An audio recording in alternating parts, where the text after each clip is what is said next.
Praise the Lord. ஆண்டவராகிய இயேசு கிறிஸ்துவின் நாமத்தில் உங்களுக்கு என் அன்பின் வாழ்த்துதலை தெரிவித்துக் கொள்கிறேன். கருமையான தெய்வ பிள்ளைகளே, ஒவ்வொரு நாளும் இந்த யூடியூப் மூலம் உங்களை சந்திப்பதில் நான் மிகுந்த மகிழ்ச்சி அடைகிறேன். இந்த ஆடியோவை நீங்கள் கேட்டு தேவ ஆசீர்வாதத்தை பெறுவது மட்டுமன்றி, உங்களுக்கு அறிமுகமானவர்கள், உங்கள் நண்பர்கள், உங்கள் உறவினர்களுக்கும் இந்த ஆடியோவை அனுப்பி தேவனுடைய நாமத்தை மகிமைப்படுத்தும்படி உங்களை அன்புடன் கேட்டுக்கொள்கிறேன். இந்த நாளிலும் 2 நாளாகமம் 27ஆம் அதிகாரம் முதல் வசனம்.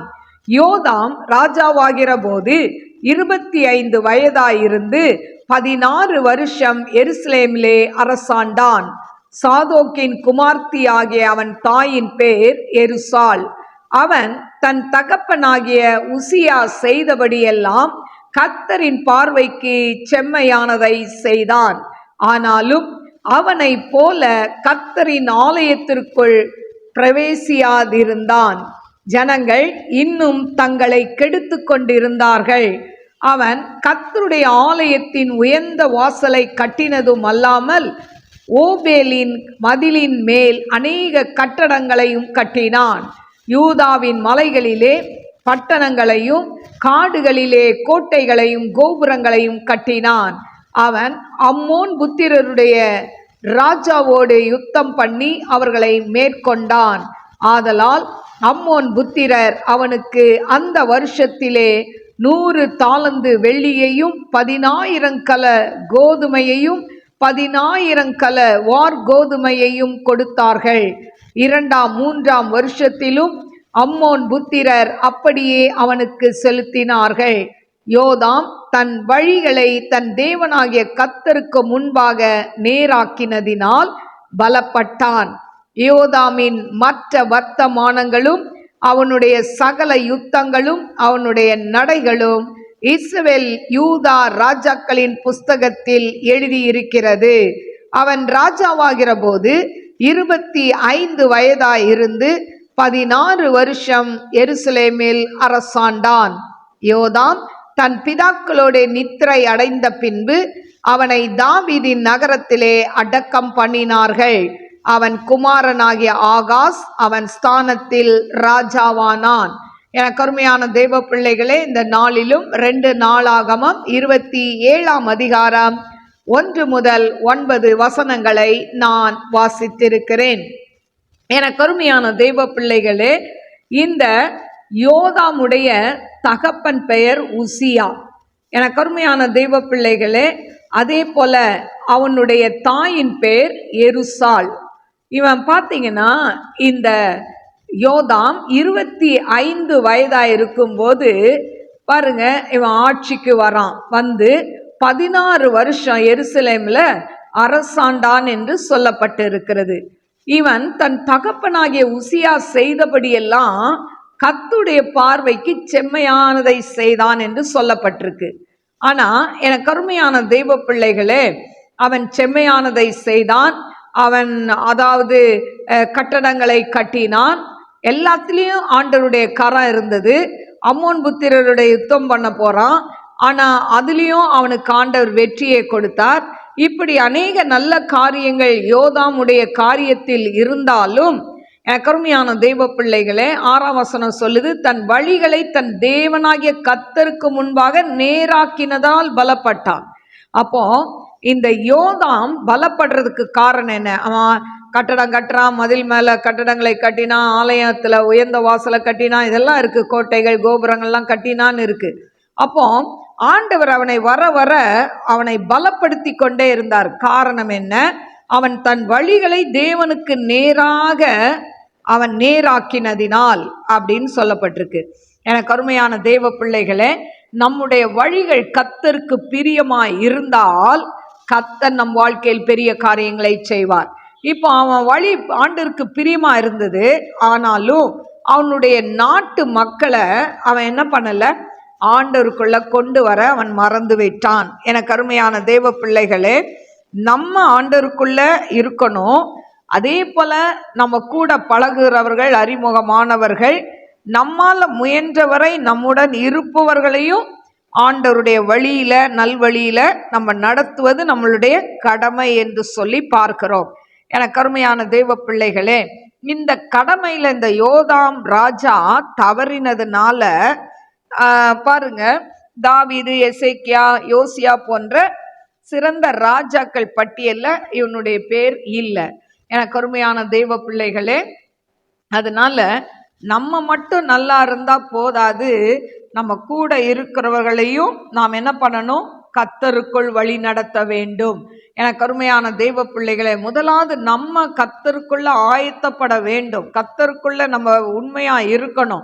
நம்ம வழிகள் கர்த்தருக்கு பிரியமா இருக்கணும். அடுத்து நம்மை சார்ந்த எல்லாருக்காகவும் நம்ம ஜெபிக்கணும். அவர்களையும் ஆண்டவரே இந்த பரலோக ராஜ்யத்தில் ரகசிய வருகையில் இவர்களும் எடுத்துக்கொள்ளப்பட வேண்டும் என்று சொல்லி அவர்களையும் என்ன பண்ணணும்? நாம் ஆயத்தப்படுத்த வேண்டும். எனக்கு அருமையான தேவ பிள்ளைகளே, இதை கேட்டுக்கொண்டிருக்கிற அன்பு சகோதர சகோதரிகளே, யாரோ ஊழியம் செய்யட்டும், நமக்கு என்ன அப்படின்னு வாழ்றது வாழ்க்கை அல்ல. நாம் ரட்சிக்கப்பட்ட நாள் முதற்கொண்டு நமக்குள்ள ஒரு தாகம் இருக்கணும். என்ன தாகம்? ஆத்தும தாகம். ஆண்டவரே, என்ன பாவத்திலிருந்து ரட்சித்து என்னை எடுத்து நீங்க பயன்படுத்துறீங்களே, இதே போல பாவத்துல வாழ்ந்து கொண்டு இருக்கிற ஜனங்களை ரட்சிங்கன்னு சொல்லி நம்ம கேட்கணும். அதற்காக முயற்சி எடுக்கணும். நம்மால முடிந்த அளவு ஆண்டவருக்குள்ள அவர்களை வழி நடத்த வேண்டும். எனக்கு அருமையான தேவ பிள்ளைகளே, பாருங்க, இந்த யோதாம் மரித்து போனான். அவனை தாவீதின் நகரத்திலே அடக்கம் பண்ணினார்கள் என்று சொல்லப்பட்டிருக்கிறது. அடுத்து இந்த யோதாம் இறந்து போன பிறகு அவனுடைய மகன் ஆகாஸ் என்கிறவன் ராஜாவாய் அவன் பதவியேற்கிறான். இதை நாம் அடுத்த அதிகாரத்தில் நாம் பார்க்கலாம். எனக்கு அருமையான தேவ பிள்ளைகளே, இந்த யோதாம் ராஜா கிட்ட இருந்து கற்றுக்கொள்வது என்ன? அவன் தன்னை மட்டும் தேவனுக்குள்ள பிரியமாய் நடத்தி கொண்டான். தேவனுக்கு நேராக தன் வாழ்க்கையை அமைத்து கொண்டான். எல்லாம் சரி. ஆனால் தன்னுடைய குடிமக்களையும் தன் நாட்டு பிரஜைகளையும் அவன் என்ன பண்ணல? கர்த்தருக்குள் வழி நடத்த தவறிவிட்டான். எனக்கு அருமையான தேவ பிள்ளைகளே, நாமும் இன்னைக்கு ரட்சிக்கப்பட்ட நாள் முதற்கொண்டு என்ன செய்து கொண்டு இருக்கிறோம்? ஆத்துமாக்களுக்காய் ஜெபிக்கிறோமா? அழிந்து போற ஆத்துமாக்களுக்காய் ஜெபிக்கிறோமா? அவங்களுக்காய் நம்ம என்ன ஸ்டெப் எடுக்கிறோம்? அவங்கள கர்த்தருக்குள்ள வழி நடத்துறதுக்கு அவங்கள ஆலயத்துக்கு கூட்டிட்டு போறோமா? அவங்களுக்கு தேவனுடைய வார்த்தையை சொல்லி கர்த்தருக்குள்ள பலப்படுத்துகிறோமா? ஆண்டவர் ஒரு நாள் கணக்கு கேட்க வருவார். அல்லேலூயா.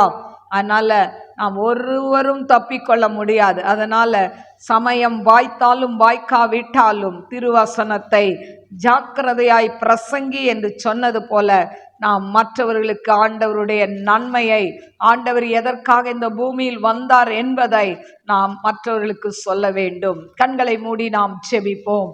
ஸ்தோத்திரிக்கிறேன் ஆண்டவரே, மகா பரிசுத்தமுள்ள நல்ல தகப்பனே, மக ஸ்தோத்திரிக்கிறேன்ப்பா.